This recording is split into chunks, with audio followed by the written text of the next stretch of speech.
sudah biarkan. Yang penting aku dengan keluarga aku tidak boleh. Dengan anak dikit-dikit marah-marah, akhirnya pada kena mental.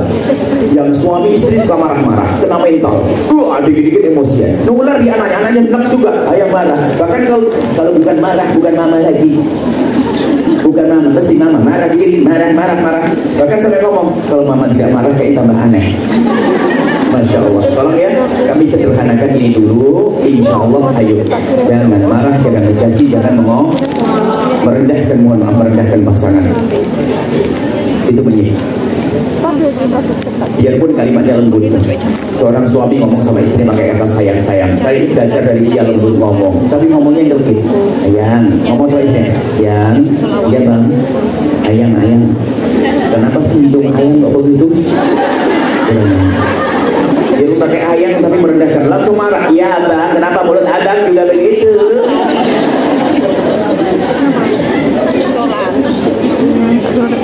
Jangan biasa menyebut kekurangan pasangan Anda. Dia akan mencari kekurangan Anda, pasti mau tidak mau, karena dia tidak terima, cari pembelaan.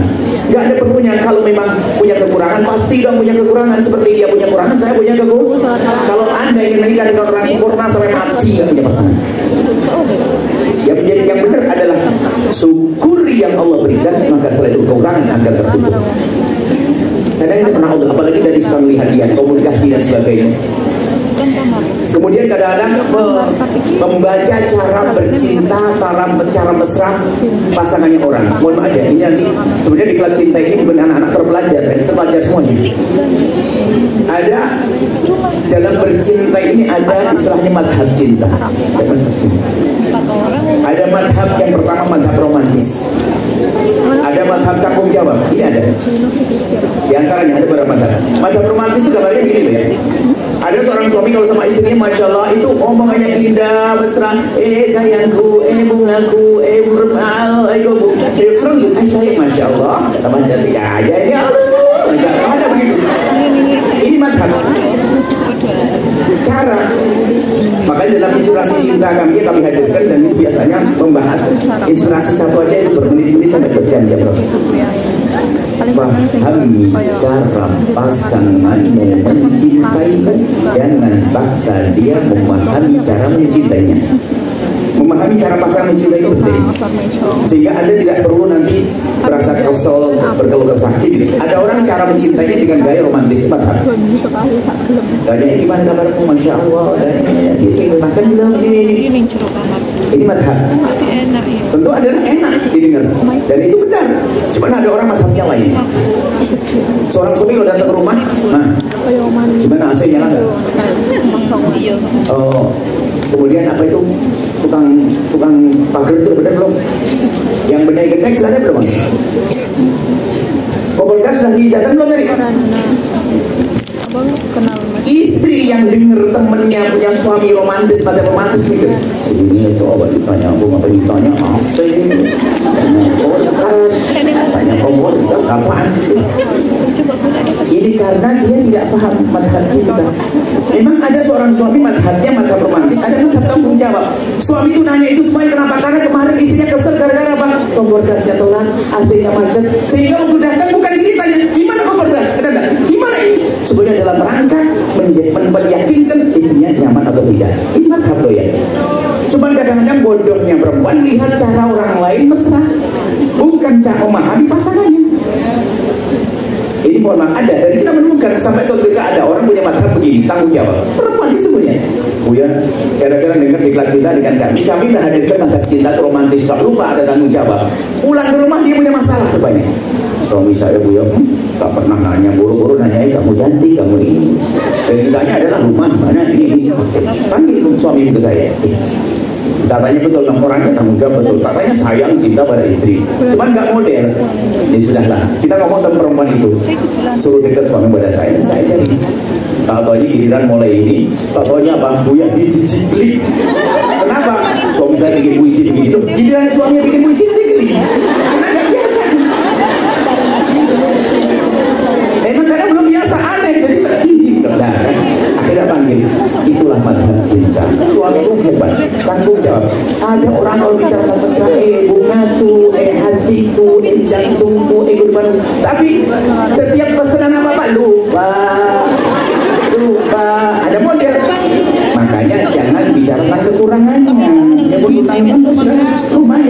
rumahnya mesra. Jangan kiai dulu, ntar dulu. Makanya pahami, masa tanggung jawab lagi kita sempurnakan, jangan dituntut. Masih lumayan lembut daripada dua-duanya. Udah nggak tanggung jawab, ngomongnya kasar, masih lumayan. Nah, dalam bercinta itu nggak ada yang sempurna. Akan tapi yuk kita kadang saling memaaf. Tapi suami masya Allah, aduh lupa sayang, lupa terus. Kalau saya menerjemahkan cinta gampang. Kenapa kok lupa suamimu? Karena dia terlalu rindu kepadamu. Kan enak. Loh, karena itu cuma istri yang tidak cerdas kelamaan di Hongkong.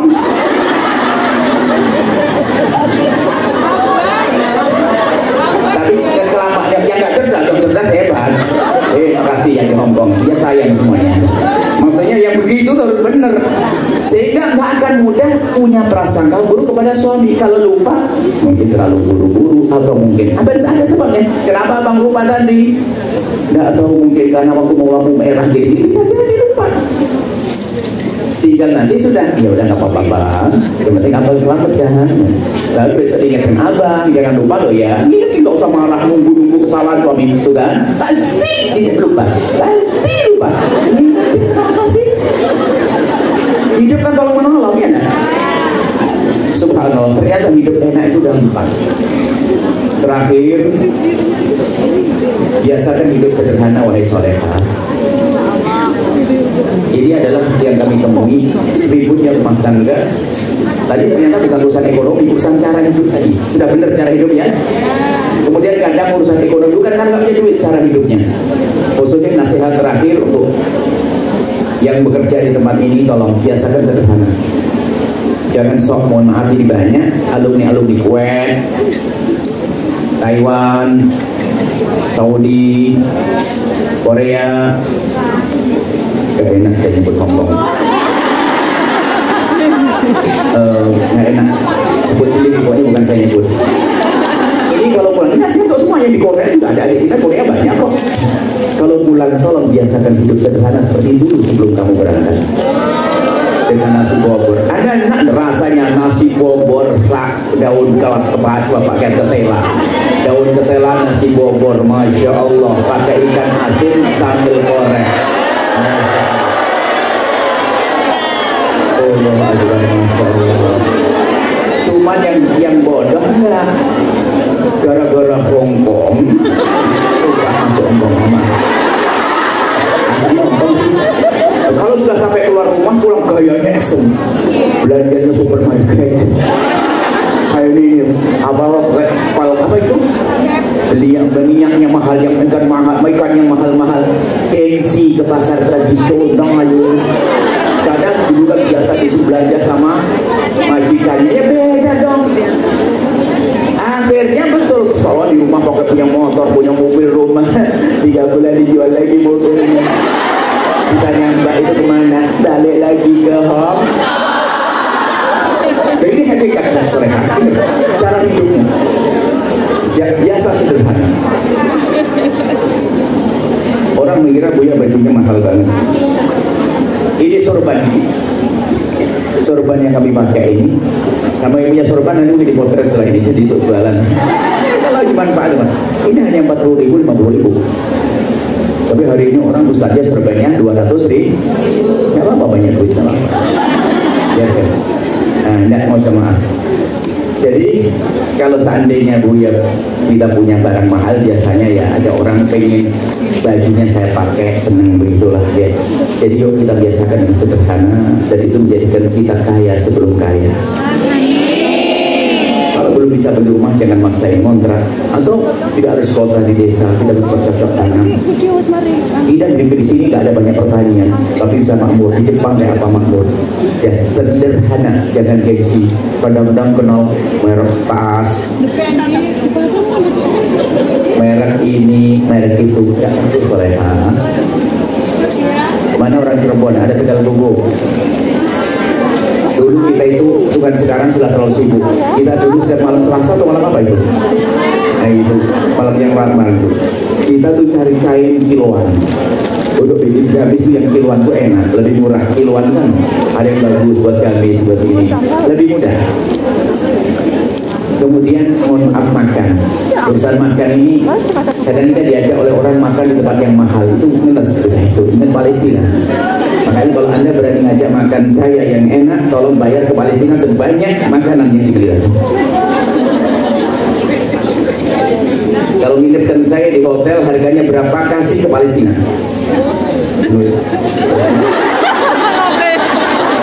Berapa harga di hotel?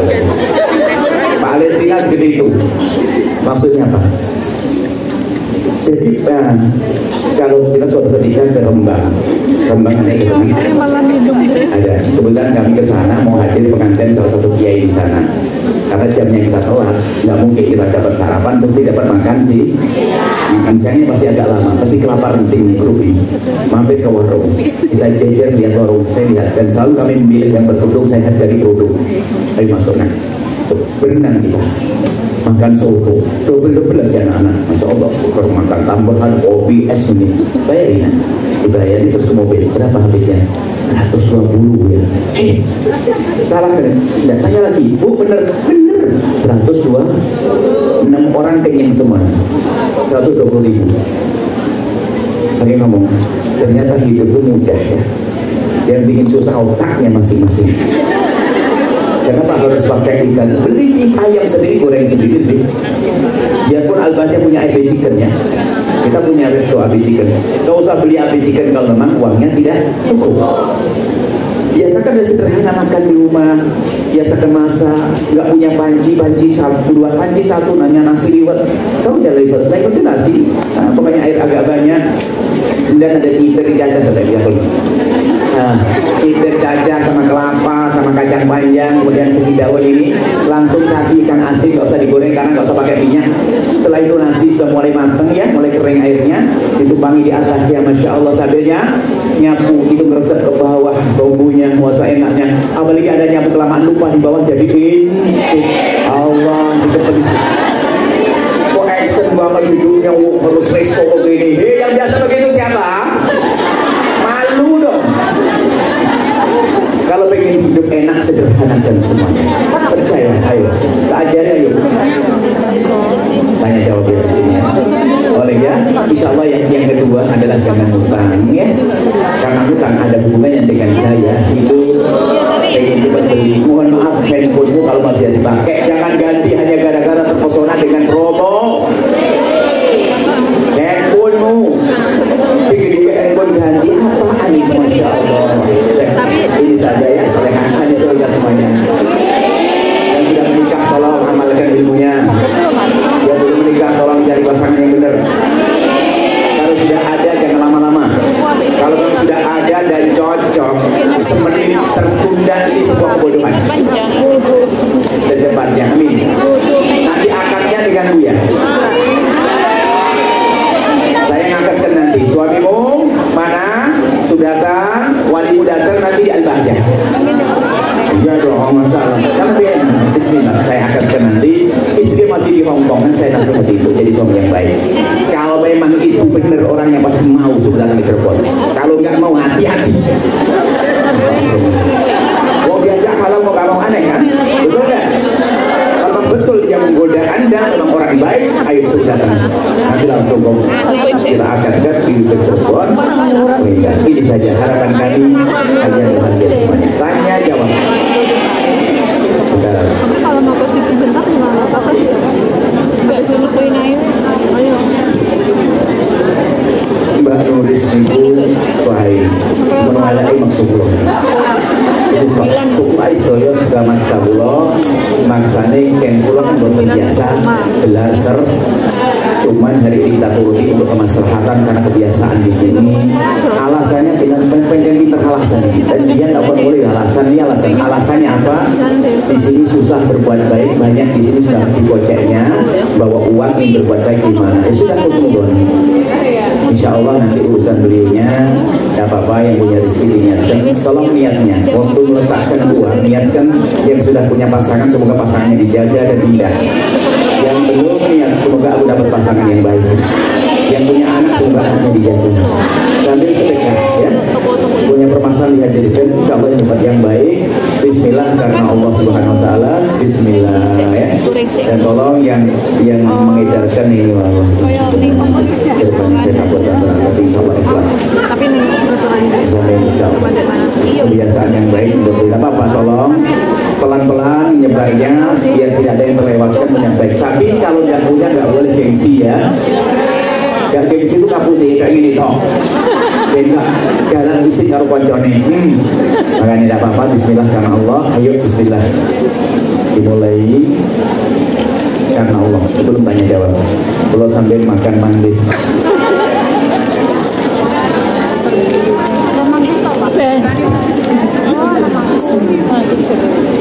Al-Fatihah ala Nabi Muhammad.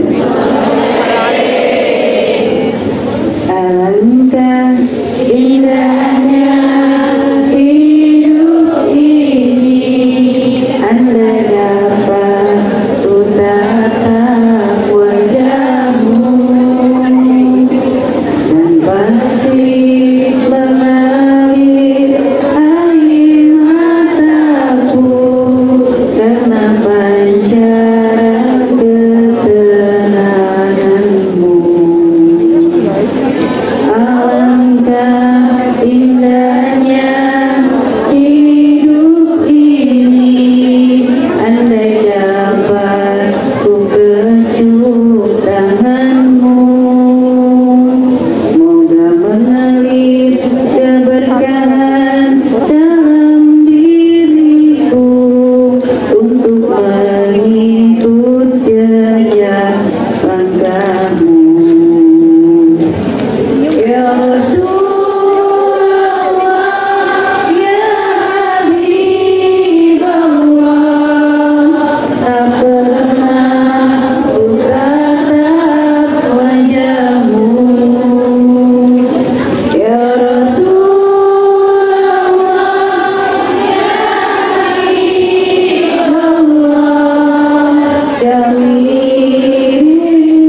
Ini pengen ngasih tahu Pak, kalau sudah di Indonesia, tolong jangan putus.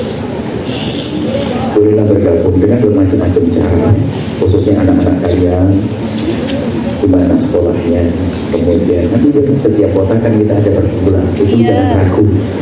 Apalagi kita lebih dulu kenal daripada mereka, ya kan?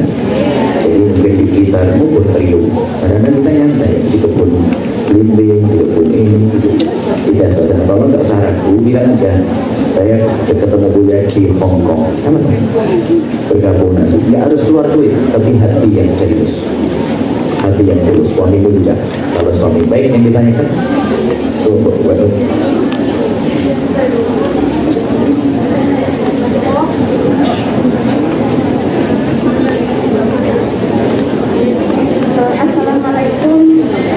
Assalamualaikum warahmatullahi wabarakatuh. Ini dari seorang perempuan ada pekerjaan tentang kemudian. Jadi yang pertama, keadaan pertama, kita ada seorang anak, dia punya bapak. Sekarang bapaknya udah meninggal. Sebelum ketika bapaknya masih hidup, bapaknya pernah melakukan hal-hal yang menyakitkan. Terus anak ini juga pernah musibah, temannya itu berniat bantu suruh ngamalin amalan-amalan, nggak sampai selesai ternyata mendekatkan. Dan keadaan yang berakhir ketika di satu desa itu ada anggota keluarga masih dia berpuasa, dia sholat. Jika ada orang yang meninggal atau dimakamkan, itu masih mengadakan ritual-ritual kayak masalah kurban. Nah, jadi masyarakat yang mungkin nggak tahu ini menyebutkan bahwa itu menikmati dengan kan bisa kalau itu jadinya dikembalikan ke masyarakat, itu sikap yang baiknya gimana? Kesirikannya apa tadi? Tadi nyembelih tadi.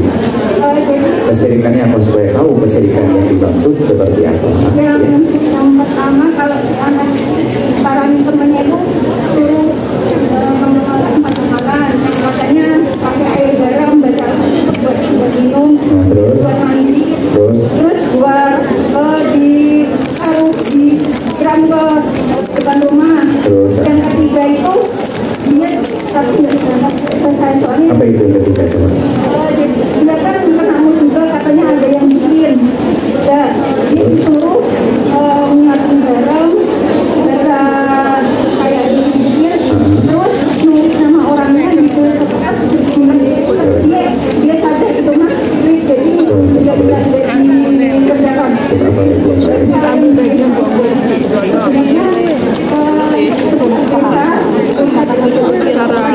Yang masih menjalankan ritual-ritual Seperti apa? itu katanya kan masih Sekarang contohnya harus biasa. contohnya kalau ada yang meninggal itu Kerbau, nyembelih kerbau. Baik, terus apa lagi? Ya. Baik. Apa? Cambuk? Oh, baik. Baik. Jadi ya. Yang pertama adalah satu-satu bagus di saat kalian belajar agama kemudian ada kecemburuan, sebab yang paling membahayakan agama kita itu kan melakukan sesuatu yang syirik. Itu benar, melakukan syirik itu menjadikan amal kita sia-sia, seolah-olah beriman tapi tidak beriman.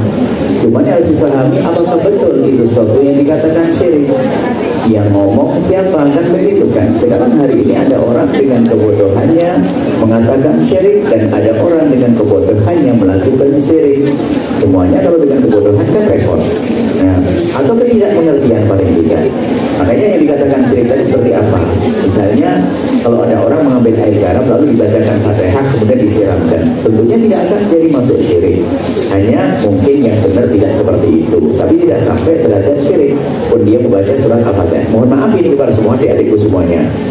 Justru Buya kasih rambu-rambu hati-hati dengan sekelompok orang yang dikit-dikit mengatakan orang lain syirik. Sekarang ada sebagian ada orang meninggal dunia kemudian menyembelih kambing untuk selamatan. Ini dikatakan katanya ini adalah korban seperti orang musyrik zaman Nabi menyembelih korban untuk berhala dan sebagainya. Loh, ini sedekah. Kalau Anda menyembelih kerbau, sapi, pun sedekah, asalkan duitmu sendiri. Bukan duit, ini nggak akan jadi masalah. Jadi ada permasalahan bukan syirik dikatakan syirik. Ini bahaya juga. Sehingga kita menuduh orang melakukan syirik. Ya, seperti itu. Kalau tiba-tiba ada orang suruh mengamalkan amalan, itu tinggal mungkin salah. Ada yang lebih bagus. Tapi untuk dikatakan syirik tidak gampang. Kalau kerbau disebelah ya sedekah. Tapi yang tidak boleh adalah nyembelih. Nah, ini udah jadi masalah. Zaman dulu itu, zaman Nabi ada orang nyembelih, sesembelihan itu adalah karena berhala.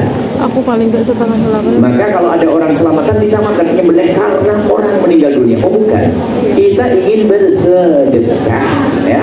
Semoga pahalanya mengalir pada orang yang meninggal dunia. Ini juga ada kelompok yang dikit-dikit mengatakan orang lain syirik. Ini juga bahaya. Padahal bukan sesuatu yang syirik gitu. Kemudian juga kalau ada yang salah, misalnya tadi tidak tahu campur-campur pendapat, yang jelas boleh senang dengan solehah seperti ada kerinduan untuk menjaga iman. Tapi ditingkatkan setelah itu tanyakan apakah betul hal itu syirik. Kalau memang tidak, kenapa harus kita katakan syirik? Menuduh orang berzina dosa besar, ya kan? Menuduh orang melakukan bid'ah juga dosa besar. Pokoknya yang apalagi menuduh orang melakukan syirik. Sementara dia bukan melakukan kesyirikan. Jadi seperti itu. Jadi dicek kembali. Kalau di kampungnya ada orang kegiatan kepada orang meninggal dia menyembelih kerbau, asalkan kerbaunya sendiri, bukan kerbaunya orang meninggal. Saya sebagai seorang anak, terbaiknya orang meninggal kan harus waris, nggak boleh. Kalau pernah masa selamatan nggak boleh dari harta waris. Jadi yang kembar itu. Kalau Anda mengadakan selamatan untuk keluarga Anda dari duitmu, bukan dari duit peninggalan. Duit peninggalan milik bersama harus dapat izin semuanya. Jadi kadang-kadang latahnya anak yang paling gede, langsung kerbaunya disembelih. Tapi nggak boleh itu nyembelih kerbau itu karena kerbau milik bersama.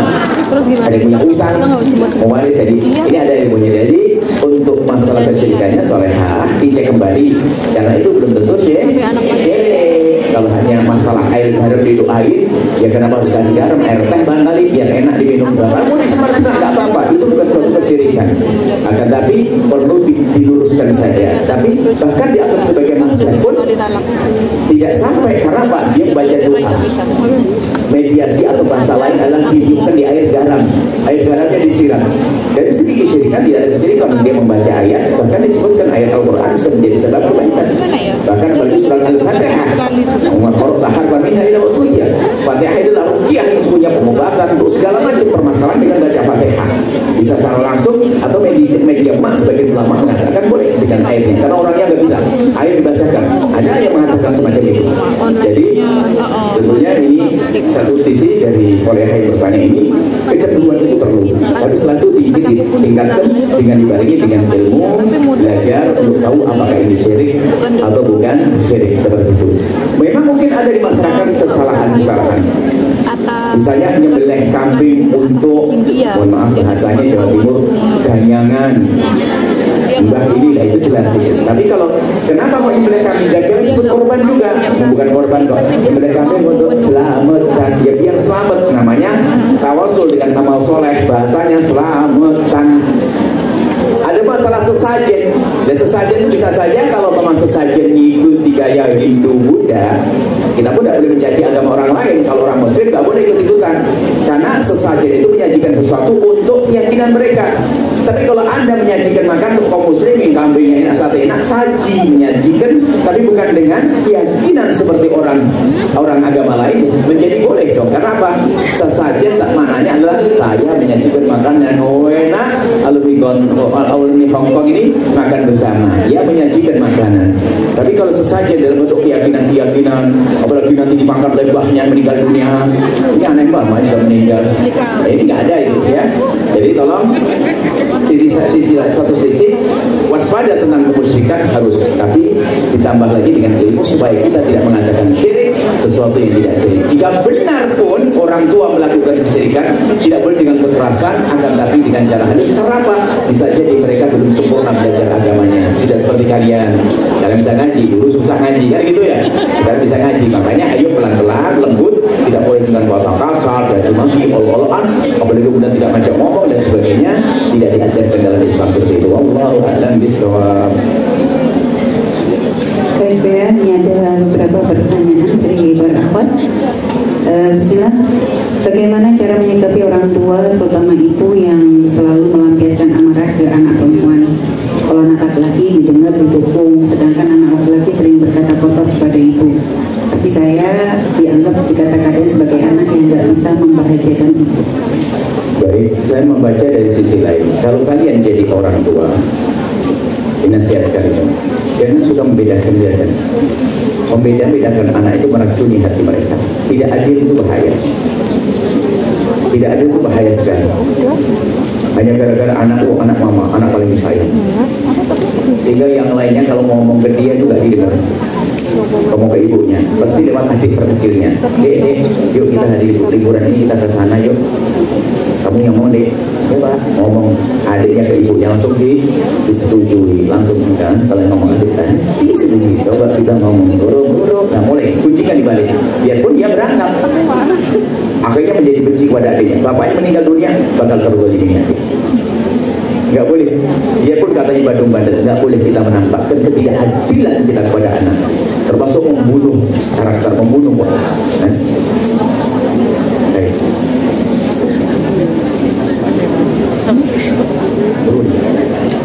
Ya, jadi seperti itu, ketidakadilan itu bahaya sekali. Keadilan-adilannya, makanya jangan sampai tidak kemudian ini hati-hati, jangan rusak anak-anakmu jadi kebencian. Sehingga kalau adik pasti ngomong benar-benar, akhirnya benci kepada adiknya tanpa kita sadari, sehingga waktu kita meninggal berwaris. Kemudian kalau lagi jawabannya menemukan orang tua tanpa tidak adil, jangan sampai kita juga rusak dengan ketidakadilan orang tua. Orang tua aku tidak adil kepadaku, aku tidak boleh benci pada abangku. Hati-hati. Sebab setan itu ingin menjerumuskan kita dengan orang tua yang tidak adil. Orang tua tidak adil, gara-gara orang tua tidak adil, saya dendam marah sehingga kita musuhan sama adik. Kata setan apa? Ibumu masuk neraka dengan tidak adil, kamu masuk neraka dengan permusuhan. Maka tadi yang anak perempuan yang sering dimarahi ibunya bersyukur, menata hati. Aku tidak boleh terpengaruh dengan ibuku. Tetap aku harus baik dengan ibuku, aku harus tetap baik dengan abangku. Adapun sebabnya tinggal kita mencari. Kenapa kok ibuku baik banget sama abang? Mungkin ada sesuatu yang kita tidak tahu. Yang jelas ini, tadi kalian jangan sekali-kali menganggap orang tuamu tidak adil, biarpun tampak di matamu tidak adil. Karena kita tidak tahu. Mohon maaf, mungkin orang tua belikan kakak rumah di sana. Bukan berarti tidak membelikan kita. Bisa jadi belum. Atau sudah dipikirkan. Cuma kadang sang anak busuk hati, mama tidak adil, mama gak adil. Tidak boleh. Jangan sekali-kali mengatakan ayah dan. Maka tadi yang punya masalah, kalau anda sering dimarahi dan sebagainya, anda belajar ilmu hari ini. Kalau mau dimarahi, anda tidak boleh terpengaruh. Lihat, kalau anda dengan kesabaran anda tidak dibiarkan, tidak cuma-cuma, Allah akan ganti dengan segala kebaikan. Gak ada alasan membalas ibunda yang marah-marah. Ya tinggal nanti caranya minta, ya Allah semoga kau lepaskan kami dari amarah ini. Bisa saja ibu menjadi baik, kemudian menikah dengan suami yang baik, sehingga hidup rumah tangga yang baik, indah, selesai. Allah Maha Kuasa untuk menyelesaikan. Yang jelas jangan menjadikan sebab anda marah dengan ibunda anda dan marah sama anak laki-lakinya. Sebab kalau anda marah dengan ibunda, tidak punya, dengan saudara putus tali persaudaraan, untuk timah berebut waris, raka semuanya. Itu saja. Dia Allah alam bisawab. Baik, pertanyaan berikutnya, Buya perkenalkan pertanyaannya, bagaimana hukumnya memakan daging yang disembelih oleh non-muslim pakai mesin? Karena di sini mayoritas non-muslim. Dan yang kedua, apa boleh makan makanan bekas sembayangan? Makanan orang non-muslim, sembelihan orang non-muslim selagi dia adalah orang yang beragama Yahudi dan Nasrani yang disebut dengan ahli kitab, dan cara menyembelihnya seperti yang dilakukan oleh kaum muslimin, dan binatang yang halal, maka kita boleh memakannya. Tapi ahli kitab dari Yahudi dan Nasrani, selain daripada itu, kita tidak boleh memakannya tanpa harus mencaci dan merendahkannya. Orang cerdas itu nggak usah pusing. Artinya bisa saja kita mencari makanan yang lain. Kita bukan negeri, Masya Allah. Yang menjadi masalah kita kadang-kadang tidak sabar.